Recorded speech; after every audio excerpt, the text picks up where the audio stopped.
Good evening, everybody. Welcome to the Policy Development Committee meeting, Tuesday, May 2nd, 2023. Attendance has been taken. Everybody is present tonight. Approval of the agenda. Any additions? Councilor Chambers. Just an item of correspondence that I received last night. Councilor Miller and I received last night that I'd like to put on as correspondence just for information at this point and perhaps refer to staff report. Thank you. Anything else? Any words? Approval of the agenda. Councilor Pierce, Mr. Mayor. All those in favor? Carried. And we got a pecuniary interest to declare at the appropriate time. No delegations, petitions, or presentations tonight. Adoption of the minutes from March 14th, 2023. Moved by Councilor Miller. Seconder, Councilor Bell. Any errors or omissions? Seeing no hands up, all those in favor? Business arising from the minutes. Councilor Kyle. Thanks, Mr. Chair. Just a quick question. With regards to 12.2, the changes to the Paris Elementary School boundaries, I'm wondering if there was any update on whether or not there's been some contact made with the Grand Erie District School Board. MCO. Thank you, through you, Mr. Chair. Yes, I believe that ongoing correspondence is happening between planning staff and the district school board on opportunities as they arise.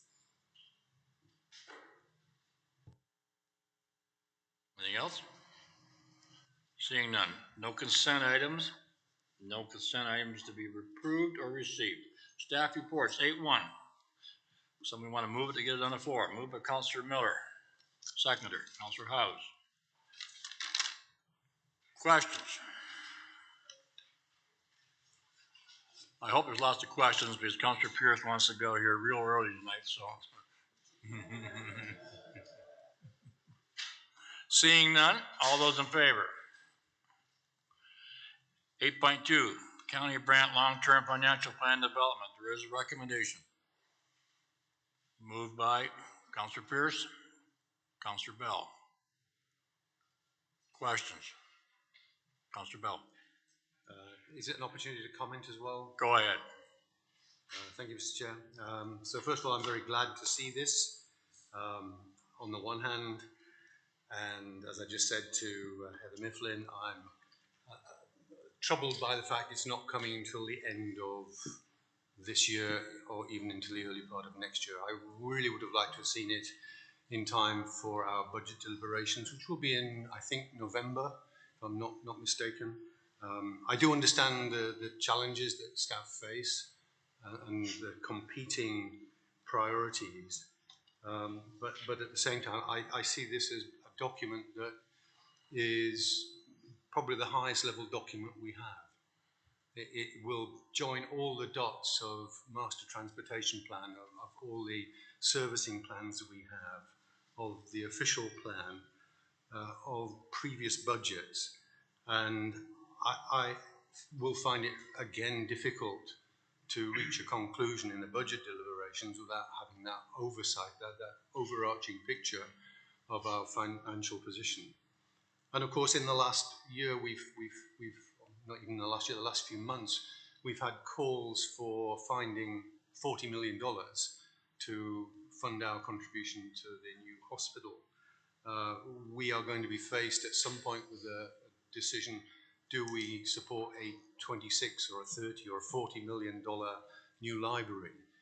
And I'd like to understand what is affordable and where we actually are spending the money in the best interests of the whole community. And in fact, I would say I'm not really in a position, in the absence of that plan, to make credible, reasonable decisions on any of these big major projects until it's in place. So I would counsel the staff to work as fast and as hard as they can, and I would counsel them to bring forward versions of the plan that might not be absolutely perfect. Having been a planner in my own working life, I can recall version 1, 2, 3, up to version 53 in some years. and version 1 and 2 gave you an indication, gave you a direction. It wasn't perfect, and I understand that it may take some time to get all the I's dotted and all the T's crossed. But the essence of it, I think we need to have in place for the next budget round. With that, I'll say thank you to staff and encourage them to work very, very hard. Councillor Pierce. Thank you, Mr. Chair. Through you, another comment, if I could. There's a lot of good information in that report, and it's well put together. But I'd like to draw everybody's attention to page 38 of the report, if I could. 38 of our package, actually, where it says points to remember. We just went through a budget session where we were looking to have the lowest tax increase we can to help, everybody in the county out, to keep the tax increases as low as we can. The last, I'm going to call it a paragraph, but the last statement on there, and I'm going to read it. Tax and rate increases at or below the rate of inflation may be shifting the burden of asset management investments to future generations. I think that's a critical statement in there, and I wasn't happy to read it, but I was happy that it was in there. That it shows what I was trying to say, in the sense that would I've loved to have a low tax increase? Absolutely. But you're just building up and building up and building it, and it has to come somewhere. And there's the proof right there. We can do that, but eventually it's going to bite us. So I just wanted to just make that comment out. Again, I'm going to say it's a great report, a lot of good information, but that statement stuck out to me. Thank you, Mr. Chair. Any more comments? Madam CEO. Through you, Mr. Chair, I believe the general manager can provide some further information on timing moving forward.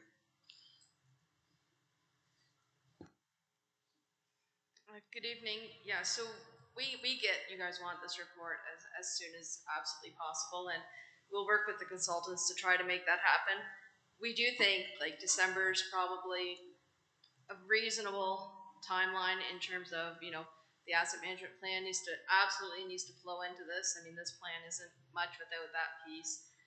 There are some pieces we're waiting for. We are going to be proposing that we push the budget back to look at that starting in January instead of November, so that we will have some more information on this. But that will come firmly when we do the budget direction report. But that's kind of the thought. We think this needs to happen before the budget. We just don't know how much further ahead we can really push the timeline on the consultants for this. Thank you, Heather. Any more comments, questions? Seeing none, all those in favor? Carried. 8.3, fence and swimming pool enclosure report. So it was referred back from council. There is a recommendation. Somebody want to move it to get on the floor? Moved by Mr. Mayor, seconder. Councilor House. Discussion.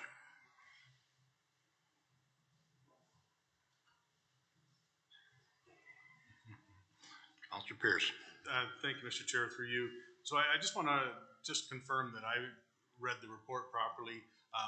There's not, as it says, there's not a lot of change to it, but what I'm getting here is we're changing the recommendation to include only those that contain, or only those at a depth of 600 millimeters or more. That to me is the biggest change in there. So it doesn't get into specifying type of pool or anything like that.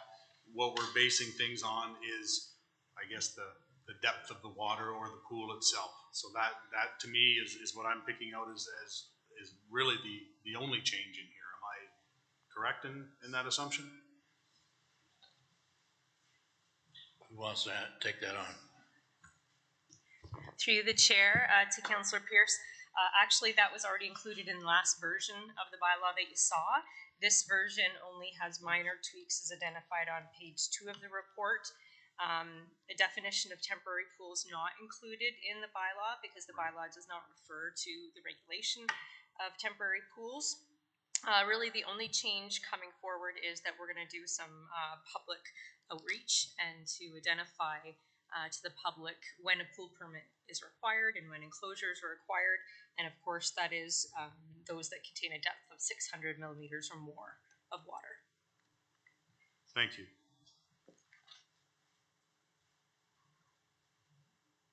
Satisfied? Yes, sir. Okay. Allison, do you want to come? Thank you, through you, Mr. Chair. I would just make a comment on the last portion of the recommendation on referral to the budget. It would be my recommendation that we can certainly include this in the existing newsletter, but that we not do a mass mailing. As suggested, the cost to that is going to run about $30,000. So it's quite large to do a mass mailing, but I would encourage those councillors who do have constituents on the sort of edge that might fall out to sign up for our newsletter. We can then make sure that they're included in that mail out without doing a mass blanket mailing at that cost. So it's sort of a bit of a workaround to make sure that they're included in that mailing, but also that we don't do a blanket mailing that might include residents of Cambridge, etc., and then we're paying for that mail out.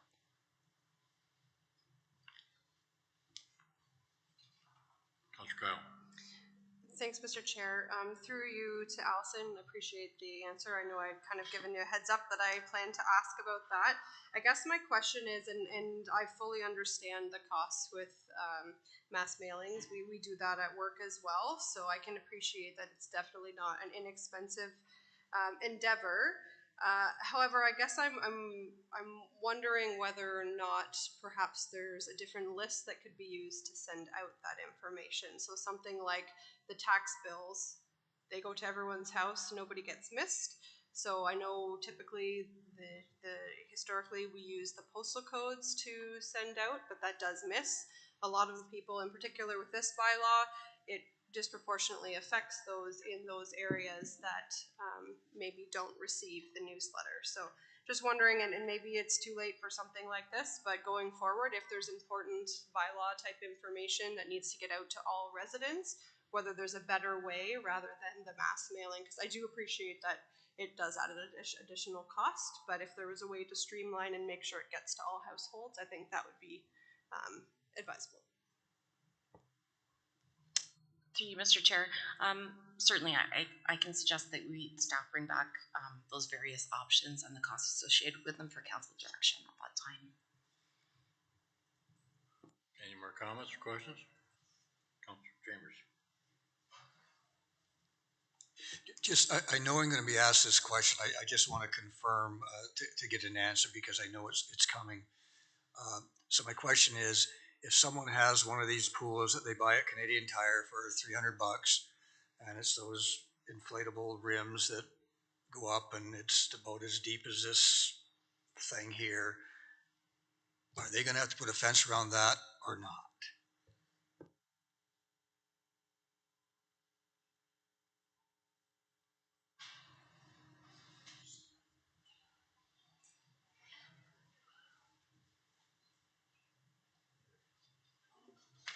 Greg?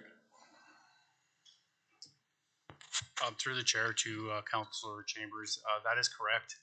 Any pool that would have more than 600 millimeters of water would require an enclosure.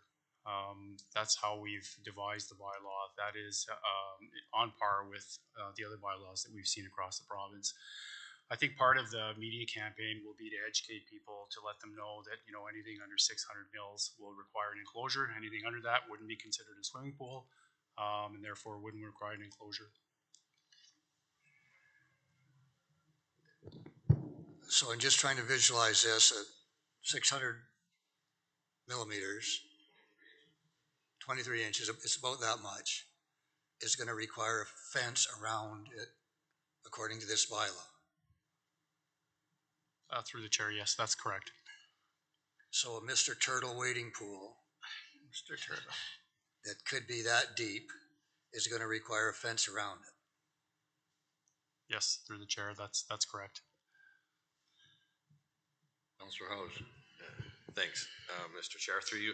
Yeah, and just carrying on that discussion a little bit, I had to look up what 600 millimeters was, 23 something inches, and the turtle pools are more shallow than that, and just because we've had to buy them for our granddaughter and stuff like that, and they're like this deep. And would we assume that the 23 inches is determined based on a toddler could stand up basically it's a wading pool, and if a toddler can stand up in a pool that's less than 23 inches, then they're less likely to drown. But if it's one of those rings that gets bigger from Canadian Tire for $300, if that depth is more than 23 inches, then you're into the territory where a toddler can't necessarily stand up and they could drown. Is that the basic principle behind the differentiation? Through the chair, I think that is the implied principle. We had to choose a threshold, so we perused some bylaws across the province, and we felt that that was an appropriate threshold. It's actually an increase because right now the current bylaw is actually 40 centimeters or 400 millimeters, so we've increased that to 600. The problem with that we encounter is that these pools are often they're filled and then they're left unattended. And that's the concern. It's not so much when parents are around and keeping a close eye. It's when they're left unattended, and there's concerns that somebody will wander over, and it doesn't take very long for a young child to drown. Mr. Mayor, you got a question? Yes, through you, Mr. Chair. I think this is going to be a bylaw that's going to keep coming back at us and back at us. I know. I hope it brings us to a conversation of what a fence is. What is a fence? Because I have a cattle trough at my house that I winter my plants in, which is much deeper than 23 inches that people feed their cattle with. I have a little pond out back that I've had for 25 years and stuff like that. And I mean, I just don't know how we're going to enforce this thing. Because what is a fence? Does a fence have a lock? Does a fence have a gate? Does a fence need to be twice as high as the depth of the, knowing that we can all drown in a cup of water, you can drown in a puddle, has been proven many times by many people in the Brant County area. You get thrown from your car in a car accident. Most of the time you don't die of the injuries from the accident, but you land in some water and you drown. So I find this bylaw very, I get that it's going to be put in place, but I just don't understand how you're ever going to enforce it. Just saying. Any more questions or comments? Councilor Kyle. Thanks, Mr. Chair. And I just wanted to make clear that I was the one that asked about adding in the communications plan. For the reasons we've discussed tonight, I do feel like there's definitely going to be some folks that are caught off guard when they find out. And this is a bylaw that, to my understanding, interpretation based on the conversations with staff, it's put in place to protect the county. So my idea behind the communication plan was to ensure that residents are also provided the same courtesy to know what their liability is, because I would hate for something to happen in the first time that someone found out that their Canadian Tire $70 job was not in compliance with the bylaw, and they have to wear it at that point. So that's where the communication piece came around. So I'm admittedly not super excited about the bylaw, but I can live with it as long as the residents are made aware that that's what's going on. I also can appreciate that it's probably going to increase the calls to poor Greg and his team.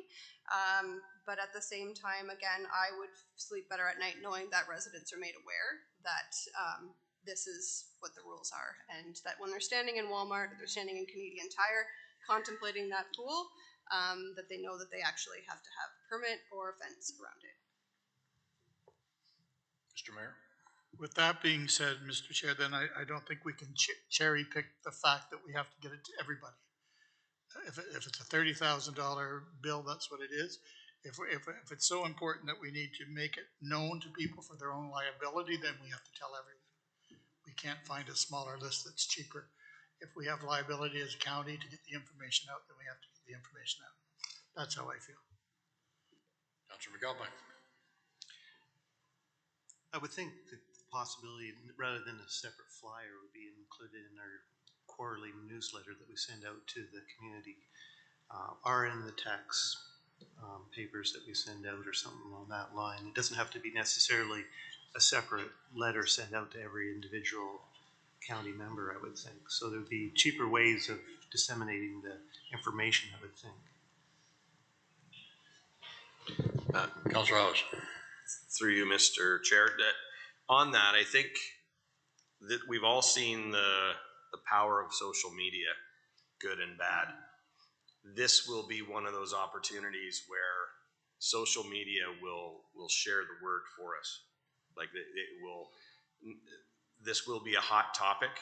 I presume that our communications department will do something to put the word out.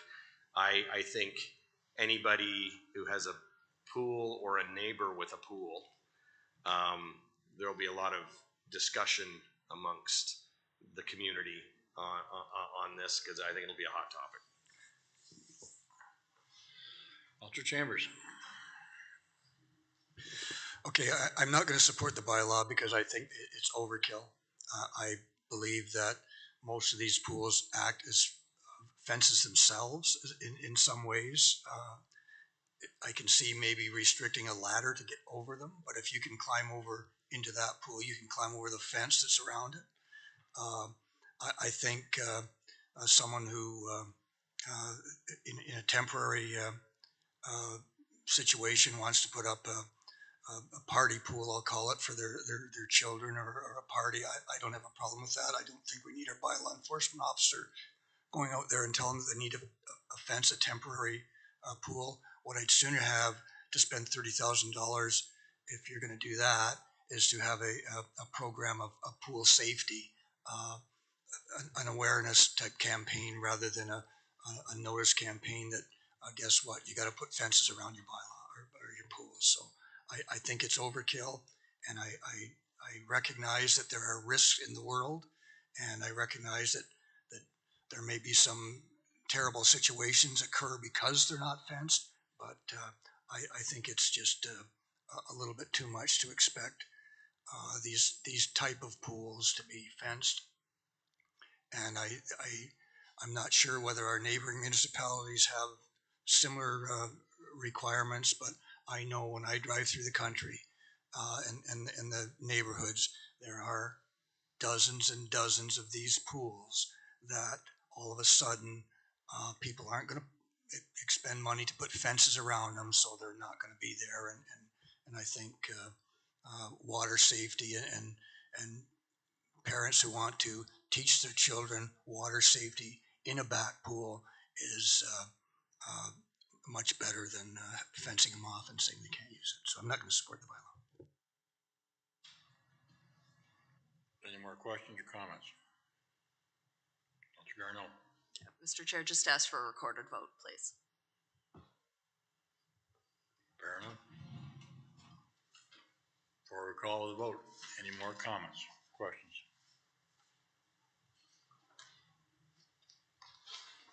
So call. Madam Clerk. Thank you. Councillor Garneau. Opposed? Mayor Bailey. Opposed.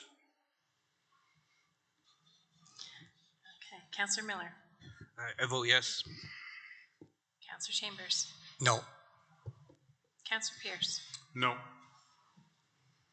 Councillor Bell. Yes. Councillor House. Yes. Councillor Oakley. Opposed. Councillor McAlpine. No. Councillor Kyle. No. And Councillor Coleman. No.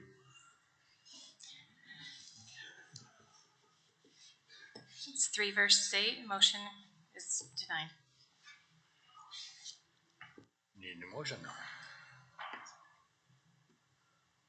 What do you want? What do we do?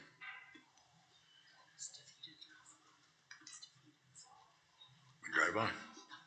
Perfect. Okay. 8.4. Councilor Chambers, go ahead. Sorry.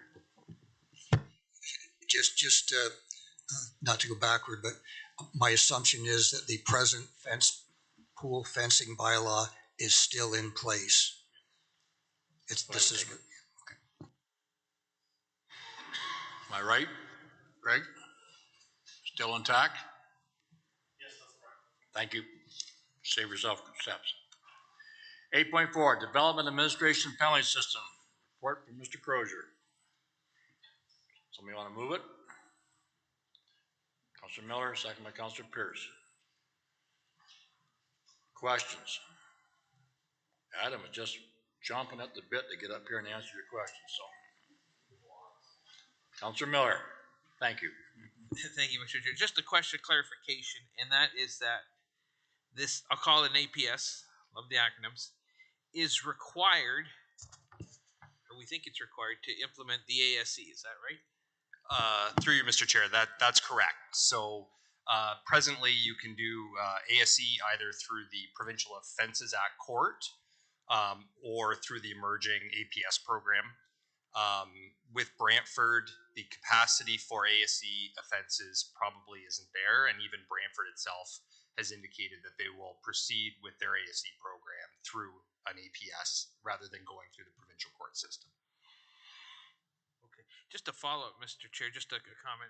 At OSUM, we actually had a session on this, and they said LAS offers that service, but we're talking to Jeff Coleman from AMO, and he was saying, interesting enough, for ASE, you only need about 70 tickets a month to justify it. So I thought that was quite interesting. But anyways, this is about APS, and thank you for the answer. Councillor Bell. Yeah, thank you, Mr. Chair. Through you to Adam. Adam, is there any opportunity to work with Brantford if they're slightly ahead of us on this?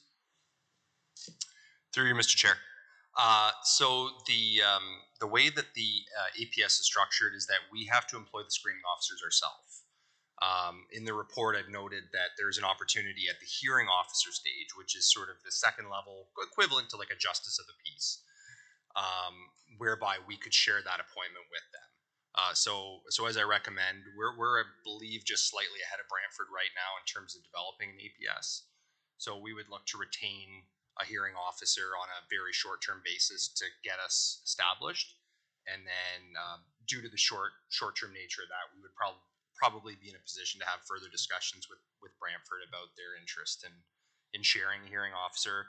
That's pretty much about the only sort of sheer service we could have with Brantford in this program. Thank you. Just to follow up, Mr. Chair. So Brantford have already got their red light camera system. Are they dealing with their tickets in a different way then from how they would deal with ASE? Through you, Mr. Chair. Yes, they've proceeded. Any municipality that's currently operating red light camera is doing it through POA, and also the ones with ASE are doing it. But they typically control their courts so that they have provided those extra resources for the courts to manage the volumes.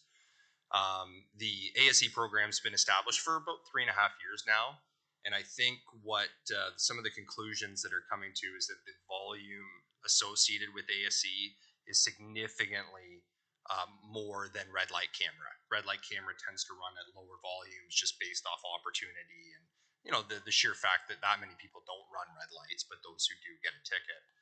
Whereas ASE is, you know, cars streaming past a camera, potentially getting, you know, one a minute or something like that. So the volumes for red light cameras are much more manageable in a POA court system. The fines are much more significant. They're about at least $300, I think, whereas sort of the baseline speeding ticket, ASE ticket, is about $75 to $100. So, any more questions? Seeing none, call the question. All those in favor? Thank you, Adam.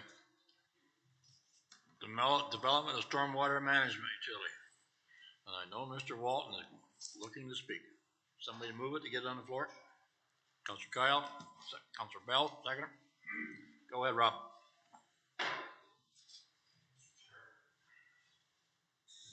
Thank you, Mr. Chair. So to the committee, just going to have a few brief remarks here. I'd say that most municipalities are the same when it comes to stormwater management. If it works, really don't pay any attention to it. They're taxation funded, and we're always trying to keep taxes low. So, you know, it's a formula for, you know, when you run into big problems, then you got big problems, and then you've got some big costs. So there's a few things happening right now, which are detailed in the report. You know, we do have issues with climate change. We've been developing subdivisions of stormwater ponds for 25 to 30 years. we're coming up the air where a lot of these are gonna need to be cleaned, and those cleanups are expensive. Some of these materials you take out of there are polluted. You've got to deal with them other ways than dumping them on fields and whatever. We have some aging infrastructure. We're doing an update of our asset management costs. And, I would predict that this is right now is an underfunded asset. So what we need to do is develop a plan. And this report points out a way that we could develop a plan and bring a proposal back to council. Do some public consultation, let people know what we're planning. And the utility model, which we're holding out here as an option for this, is very similar to water and wastewater. And the functions of it, which are successful usually, are dedicated revenue and plans, all the funding plans are there. An operational plan and dedicated revenues, which you plan for through, multiple years of budget. So I think that when we look at the assets, which most municipalities have, which are probably the best operated and the best funded, sort of follow that sort of a scenario, and we're holding out a plan here to go to the public and talk about, bring back a plan to council, so I'm glad to answer any questions. Questions? Mr. Wolf. Councillor Bell. Yeah, thank you, Mr. Chair. Through you to Rob.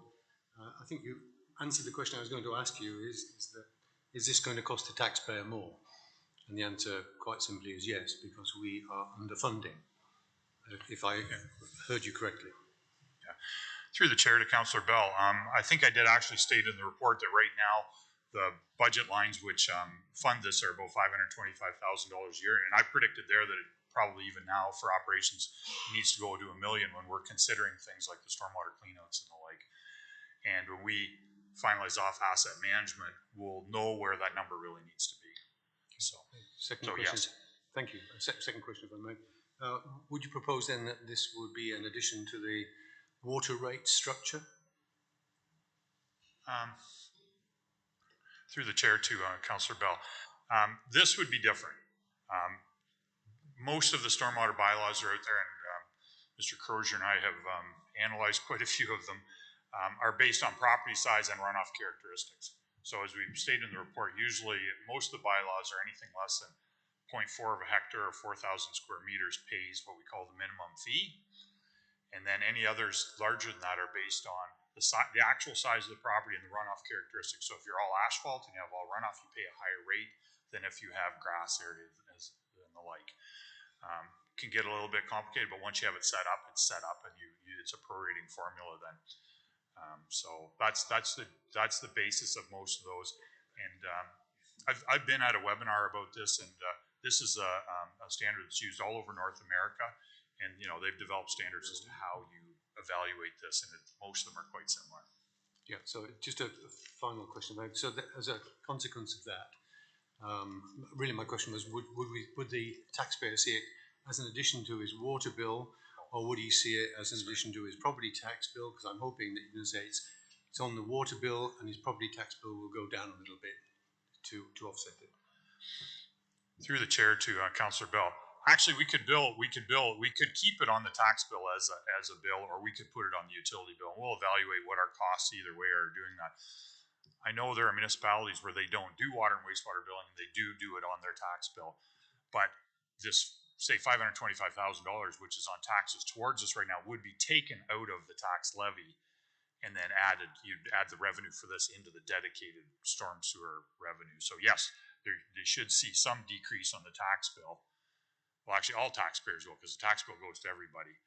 And then these customers that are in the urban areas will see the utility bill themselves. But the interesting thing now, and we did point this out in the report, is right now we have many of our rural customers or rural residents dealing with municipal drain issues and paying municipal drain, either capital assessments under a new drain report or maintenance costs. We'll have to decide through the bylaw where the boundaries of that happen. And if in the urban areas we go to the storm sewer fee, then that'll cover their costs there and the maintenance or whatever. Whereas still we'll have the rural areas where the drains take place as well. But right now, some of the rural residents would pay for both. Councillor Miller, you had a question? Yeah, I do. Thank you, Mr. Chair. Through to Rob. Rob, it's nice to be able to drive behavior, right?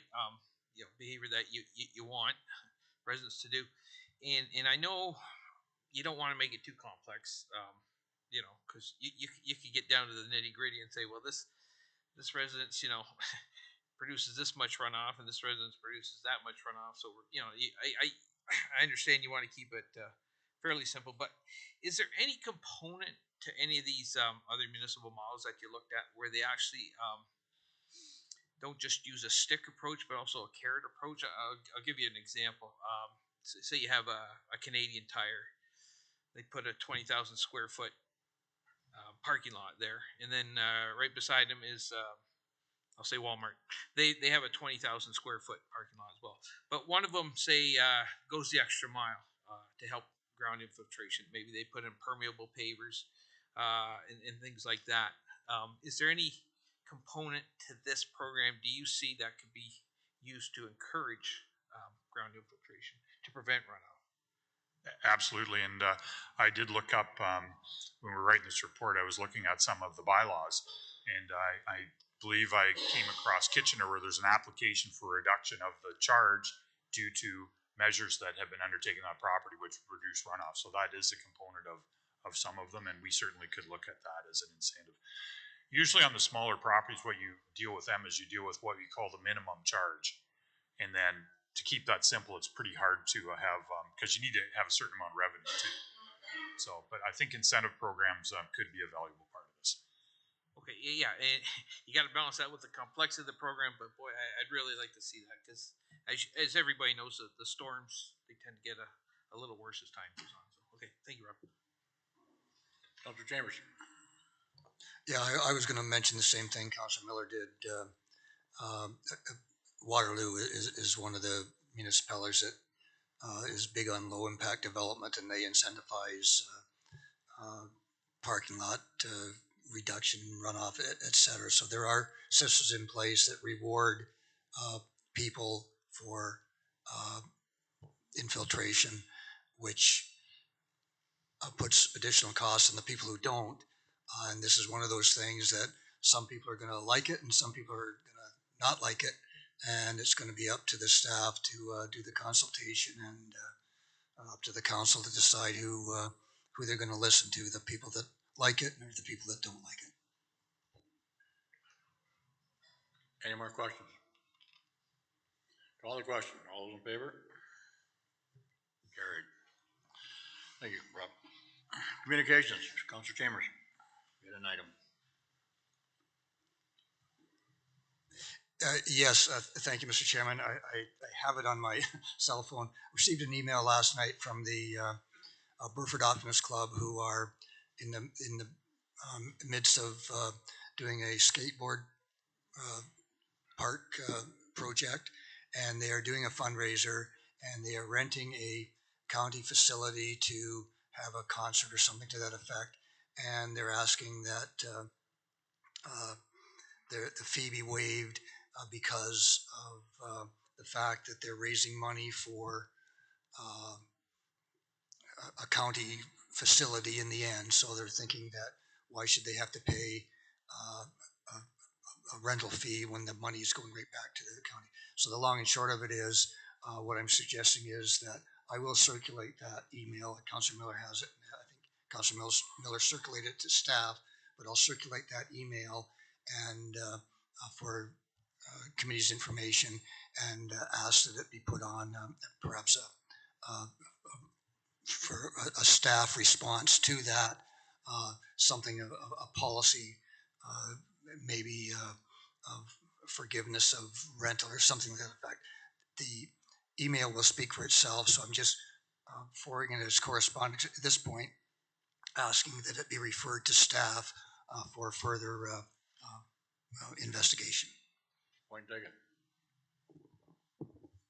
Councilor Miller. I just want to add on very quickly, because I don't know if we've dealt with it in this term of council. I know we have in the past where other nonprofits come forward and don't want to pay a facility fee for something they use from the county, and we always said no, you have to pay it, but that was always to raise funds for their cause. But these guys are actually working on a municipal project. So that's the key difference there I see, just so when it does come up, so thank you. Fair enough. Moving on, Chief Administration report. Thank you, through you, Mr. Chair. I just have two brief updates and comments. One, I wanted to mention and acknowledge that last Friday was Daryl Lee's last day with the county. And I wanted to thank council for the decision to bring him on. I think he was a real stabilizing force the last several months for all staff. And I think I can speak for all of SMT to say we're very thankful for his guidance. He was a really valuable resource to us, so thank you for that. And secondly, I wanted to mention the end of this month marks a long period of several meetings. There are a lot of reasons for that. There was the budget that got pushed because of the election. You had CAO recruitment going on. You had all our onboarding training, and then, just our regular meeting schedule. So for all those reasons, it's been a really busy 4 months, but I do see that coming to an end and normalizing somewhat once June comes. But the amount of public meetings we're having, I think, is a good thing. It signals that, we have a lot of projects that are moving forward. And that's always nice to see our public engagement go up. Staff will be looking, and it's something for council to consider. It's not coming soon, but after the next election, what we want to do with our onboarding training. I know before we condensed it into a few days, and that was a lot of information for everybody to absorb. This time we spaced it out, but it meant a prolonged period of several meetings. So just food for thought next time around. But we're hoping, like I said, next month that things will normalize a bit more and that time will be more manageable for everybody. Questions for Allison? This is your time.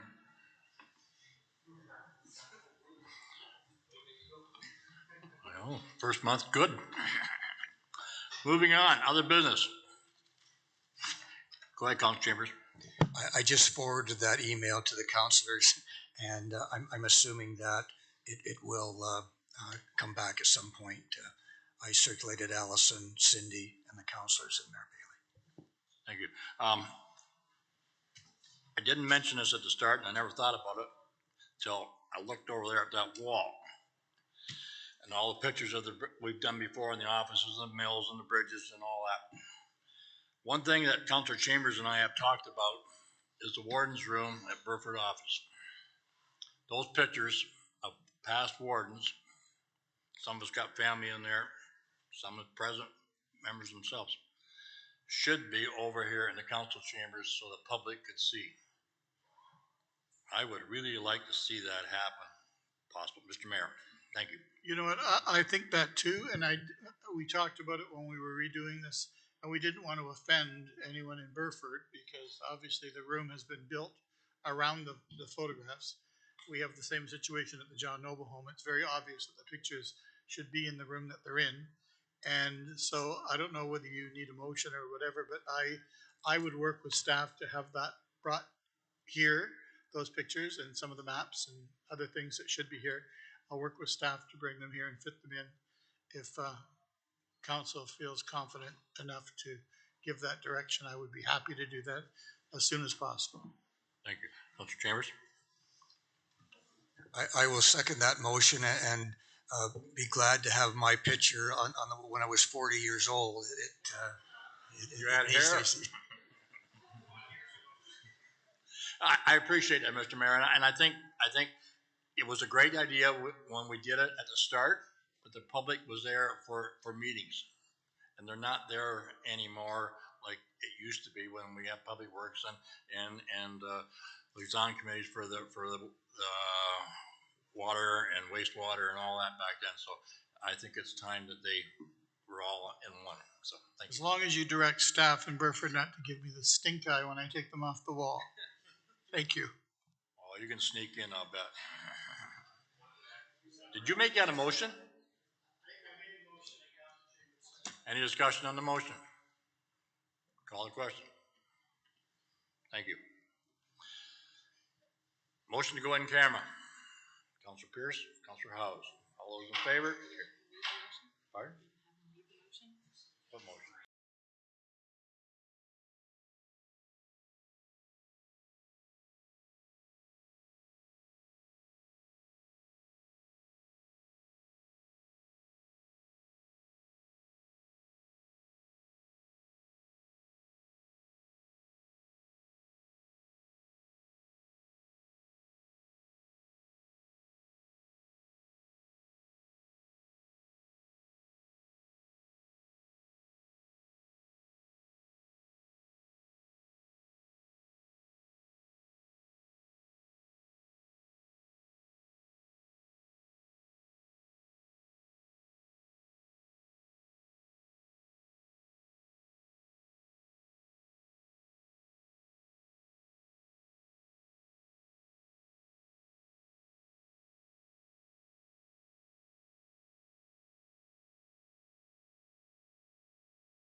Let us know, Evan, when you're ready.